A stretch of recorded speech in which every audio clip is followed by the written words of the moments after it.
eat my lunch here. There's no flavor. No flavor? Yeah. Let me try. This is just plain noodles. I'm not noodles. No, you're right. Yeah, I should have just put shrimp lo mein then or something. Yeah, probably. There's nobody watching us. We're not that interesting. Yeah, Who the hell nobody. would watch you eat lunch? It's a lunchtime live. It doesn't matter whether they're going to watch me or not. They're going to watch you eat lunch. Oh, yeah, baby. I'm going to watch Teresa eat lunch. You're sick. I am sick. Sick in the head.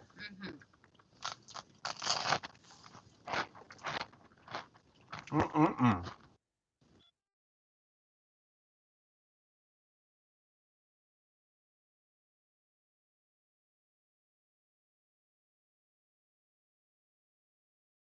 Want to talk to anybody.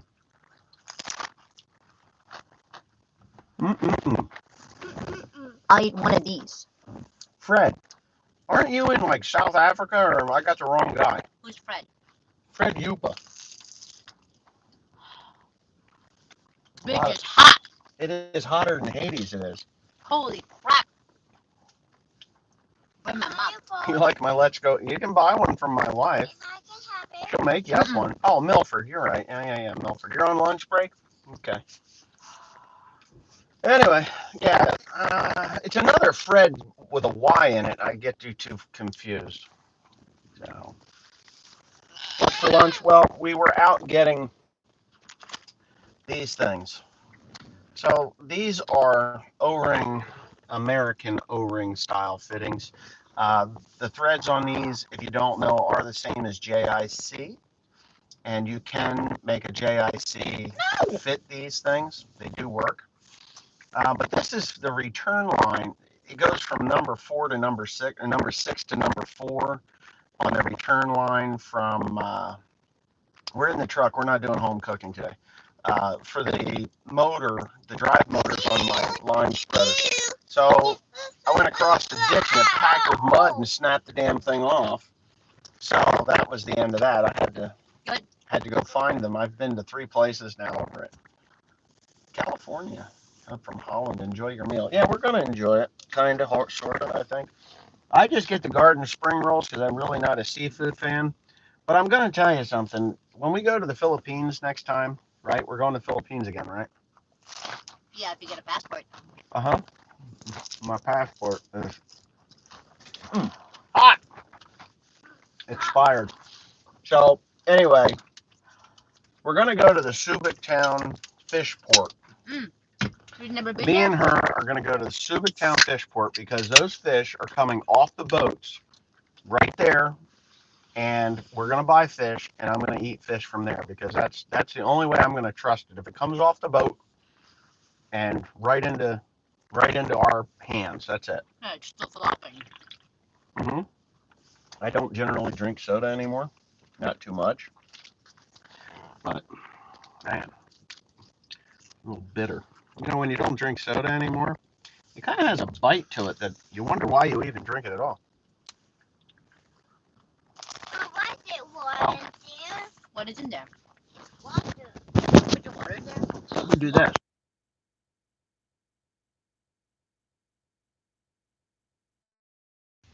Is the cost of living reasonable in the Philippines?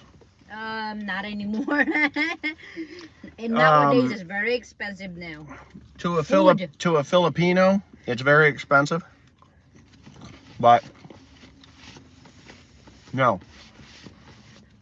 To me, it would be Coke Zero has a chemical sugar in it. I'd rather drink the good sound now. So anyway,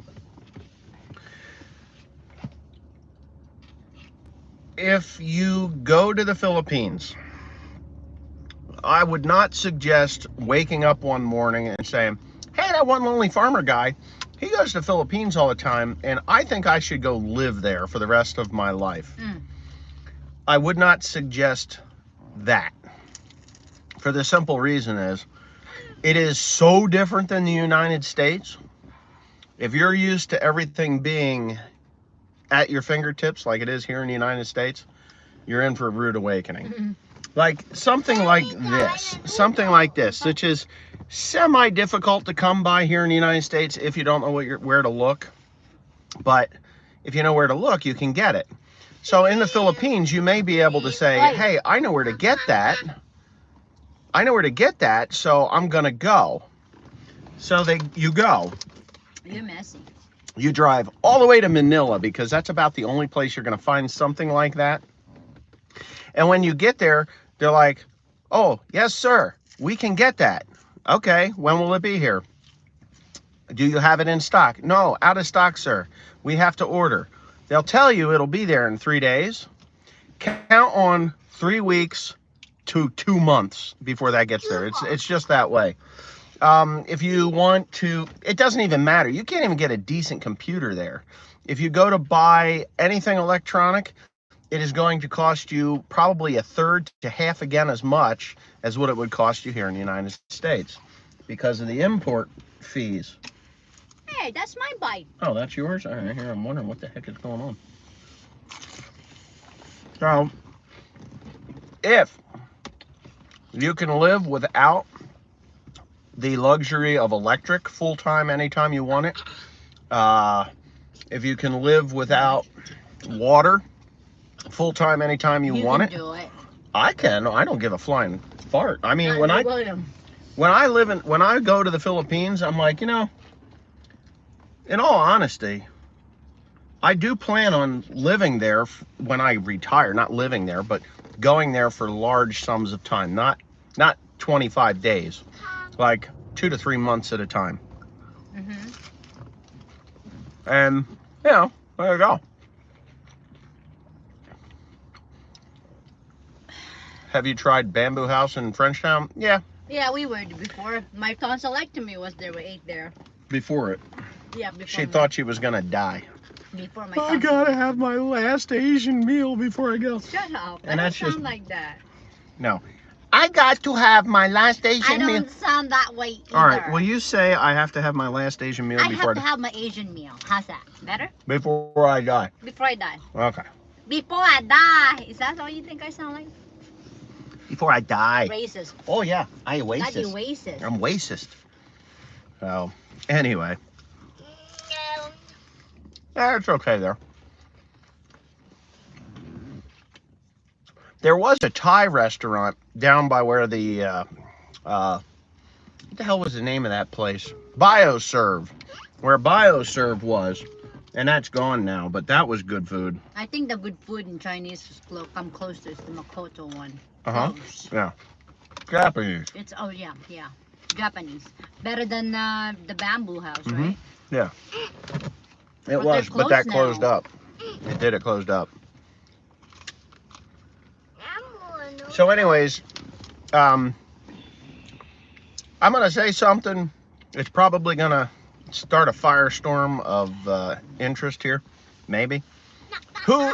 And I want y'all, if you're farmers, I want you to all answer this, yes or no. It's that simple.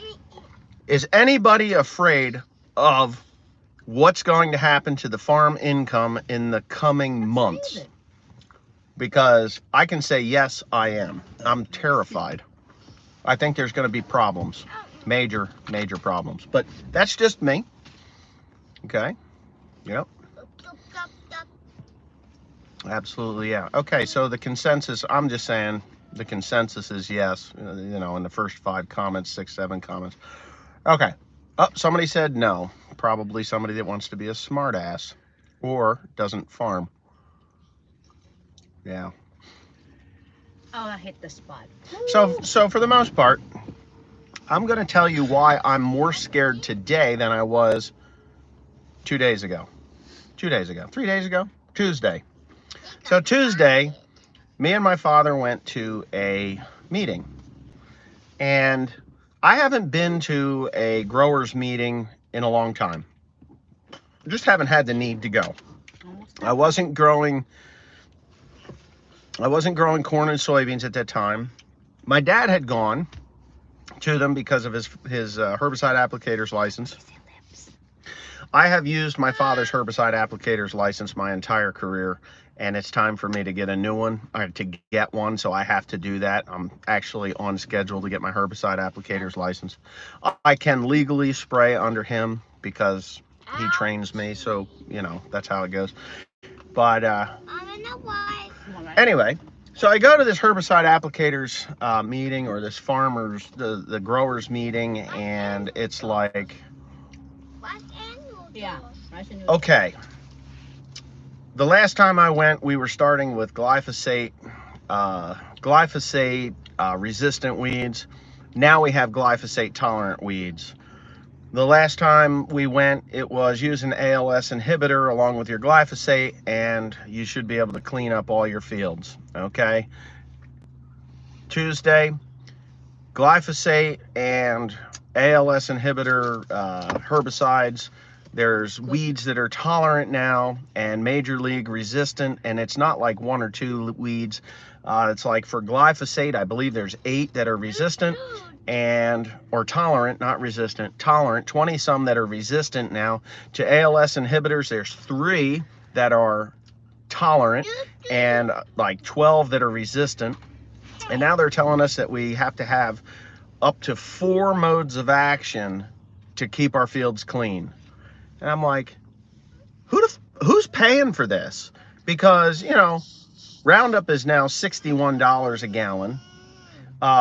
These ALS inhibitors, Pursuit and other things like that, they're expensive.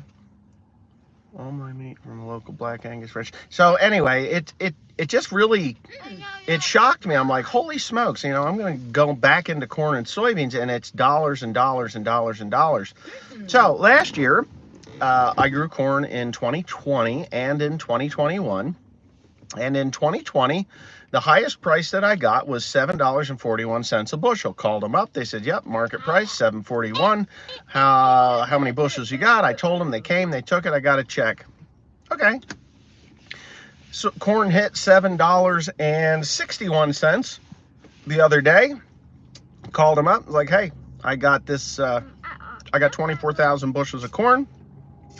I want to sell it all for the market price at $7.61. They're like, nope, can't do it. We're full, but if you want to bring it in, we'll give you $6.16. I'm like, what? You're full, but if I want to bring it in, you'll give me $6.16? Well, that doesn't make any damn sense. No. So we're like $1.40 under the market price, right? Is my math right? Yeah, about $1.40. Yeah, about $1.40 some cents, about 43 cents. So anyway, okay, no. At the meeting, we were talking to some other farmers, and they're like, oh yeah, it is so stacked against us right now, because we know that if we do take that in there for the $6 or $6.20, just use $6.20 for round numbers, $6.20, the people we're selling it to, they're going to turn around and they're going to sell it for the, you know, for every bushel that goes in, they're going to call up and say, hey, I got 10,000 bushels I just sold, and, you know, they're going to bring $6.16. I need to sell 10,000 bushels for $7.61. They make the $1.40, and we're here twisted in the wind, wondering how we're going to pay for our seed and our herbicide and the fertilizer that's going to go in the ground. So anyways, we go to the meeting. I come home and I'm like, holy smokes, you know, this is just like going to a doctor for toenail fungus, and they prescribe you medication for your toenail fungus, right? It's like, oh my God. So in the fine print, it says that this toenail fungus killer will cause liver problems, kidney failures. It could cause all these things, you know, 1, 2, 3, 4, so just say 10 different symptoms that it could cause. So you say, oh, okay, I'm willing to take the risk. I want my toenail fungus gone. The fact of the matter is, it can't really, and then of course, you know, you agree and get the thing, and you get your drugs, and you're like, all right, and then you're reading the fine print at night, because you got to put your glasses on, and you're like, oh wow, this says that this will never cure my toenail fungus. It will just it will keep it from spreading and reduce the symptoms of your toenail fungus. But you're like, well, it's better than my ugly yellow toenails and, you know, all this stuff. So you start taking the product, and all of a sudden you're like, man, my heart's palpitating. What am I gonna do?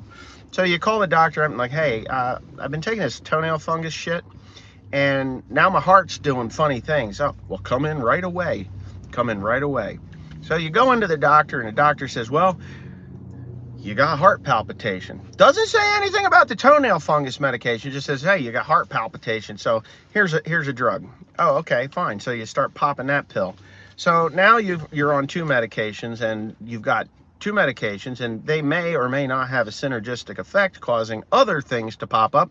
But knowing your luck, son of a bitch, all of a sudden I got blurry vision. Well, okay, you got blurry vision. Go to the doctor. Doctor says, well, you got low whatever going on in your eyeballs, and so here's another medication. Before you know it, you got 3 or 4 different medications you're taking, and all you really need to do is stop taking the toenail fungus shit, and all the other things will go away, right?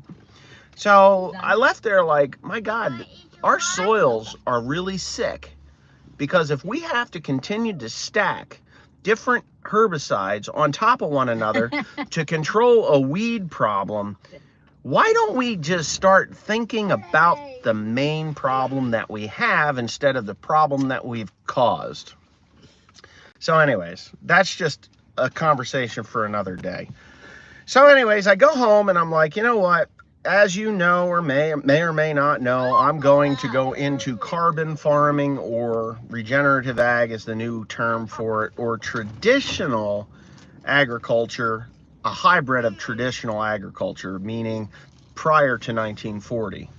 Prior to 1940, I'm actually going back even farther, before John Deere made this steel plow. We're going into no-till and cover crops, and we're going to be doing a lot of different things. So that's what I'm doing to cut costs, so that I don't go bankrupt when the rug gets yanked out from under us by people that know more than we do. So anyway, so that being said, I start listening to podcasts now by different scientists, soil scientists. One is Christine Jones. If you don't know who Christine Jones is, write that name down, Christine Jones, and start listening to what she's telling you. If you don't listen to what she's telling you, it's because you have an outside influence saying that won't work. That's it. You need to be like, okay, I am going to stop walking through life with my blinders on. I'm going to take them off, and I'm going to look at all avenues, and I'm going to listen to people that maybe 5 years ago or maybe 3 months ago you'd have said was absolutely nuts, because there are alternative ways to do this. Now, you can't just say, that's it, I'm going alternative, I'm going to do this way, and that's it, I'm going to just cut off nitrogen, I'm going to cut off all this stuff. You can't do it that way, but you can in time, as little as 4 or 5 years, depending on how you do it and how intensively you do it and how vigilant you are with what you're doing. So I'm listening to her, and it was a presentation, but it wasn't her face-to-face, it was a presentation, and it showed a chart. And this chart was on farm income, like this, farm income. So farm income in 1925, if inputs went up, farm income went up. If inputs went down, farm income went down. And it went like that for 45 years. From 45 years. From 1925 to 1970. In 1970, and I'm not sure what happened in 1970, something happened in 1970 where it separated. So input costs went from this even input and actually input and income. We're riding this wave together for 45 years. And that's just what the chart says. And then in 1970, input costs do this, and farm income goes like this until 2006. 2006, and I remember it, I think it was 2005 it started. 2006, we lost money. I was in the hay business at that time already, pretty heavy, so it really didn't affect me. As a matter of fact, I made a lot of money in 2006, 7, 8, 9. Those were the years that I expanded tremendously in the hay market, because the grain market was so low, and because the equipment dealers all follow that grain market, And the fertilizer companies follow that grain market, you know, to a point. I made money. So the grain market's in the tank, and yeah, input costs came down, but my hay price had come up because they needed it. They needed it more. But after that, and until 2018, that's when the hay market prices kind of stagnated and went down, and the input costs continued to go up. So there you go. Now, when it's all said and done,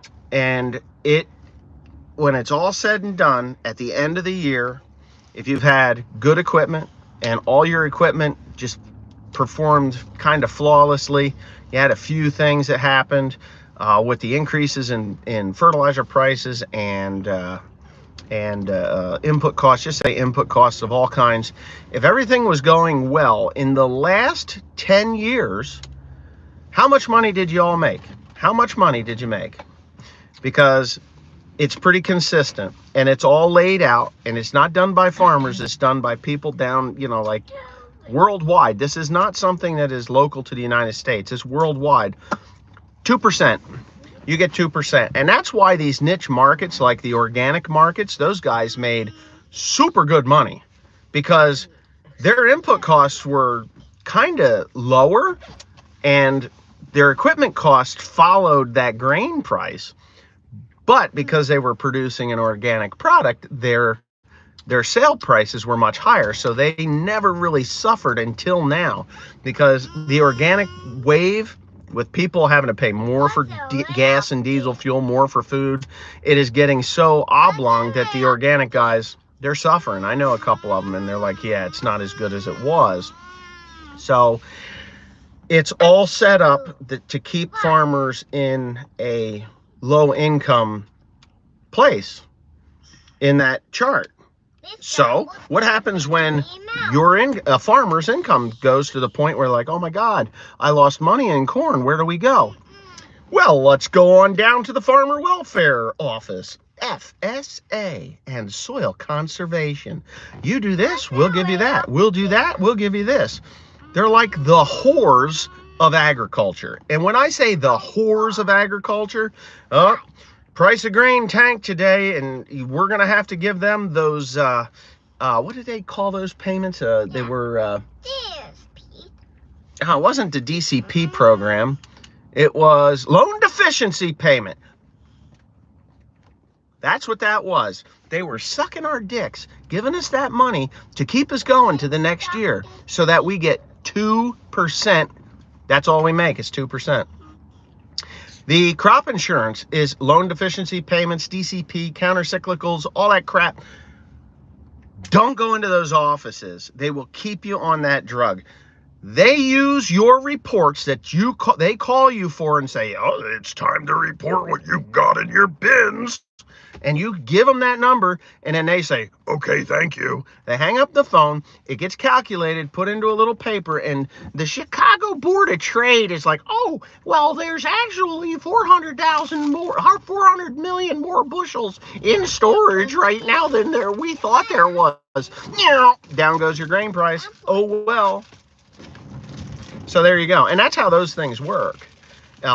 Stop reporting. Say, I don't have time for this today. If everybody that watches this channel says, I don't have time today, I don't have time today, I don't have time today for 2 months, they're going to be like, uh-oh, we've got incomplete data. We don't know what to do. What do? Oh, wait a minute. They go on history, and then they mark that in. That's how they do that. Are you showing them your That's right. Movie?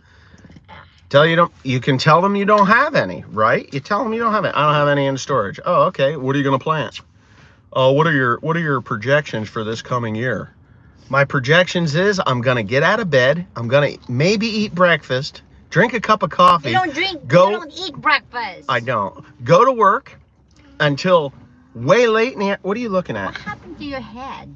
Oh, well. I will take a picture and I will show it to you. Nothing happened to my head. I'm married to you. God, it's hot in here. With me. What do you mean it has nothing to do with you? I got nothing to do. Well, what does it look like? I'll show you in a minute. Is it a tumor? No, it's not a tumor. It looks like a heat mark from that hat. Oh, it's going on worldwide. This is not United States problem. You see, when leaders get together and they're like, you know what? Happy people have cheap food. Fact. Happy people have cheap food. Wars are fought over food. Look at Ukraine. Ukraine, right? Ukraine. 4th largest wheat exporter, 5th largest corn exporter. This year, this year, do you think those farmers are going to plant that crop? You see, good old Vladimir thought he was going to go in there in 48 hours, take over the whole entire country, and the farmers would just go, uh-oh, well, I guess we're under Russian control right now, but we're going to have to plant our crops. So that wasn't going too well because the farmers don't want to go under Russian control. So they're fighting. They're fighting. So what do? They go into the villages, they start killing farmers. Do you see what I'm saying? What the fuck happened? That's exactly my question to you. What happened?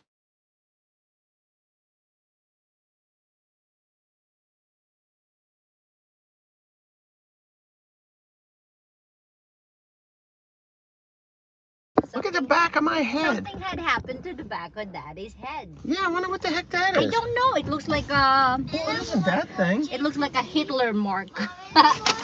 Okay, I'll go find Hitler you more mark. colors. Anyway. All right, so that's what's going on. Anyways, my dad's calling. He's probably wondering why I'm not around, and yeah. Anyway, have a nice afternoon. I'm going to eat the rest of my lunch because my wife stole 2 of them. She's a thief. Anyway, magnanakaw. Hindi. Oo nga. Have a nice day, guys. Thanks for watching. Bye.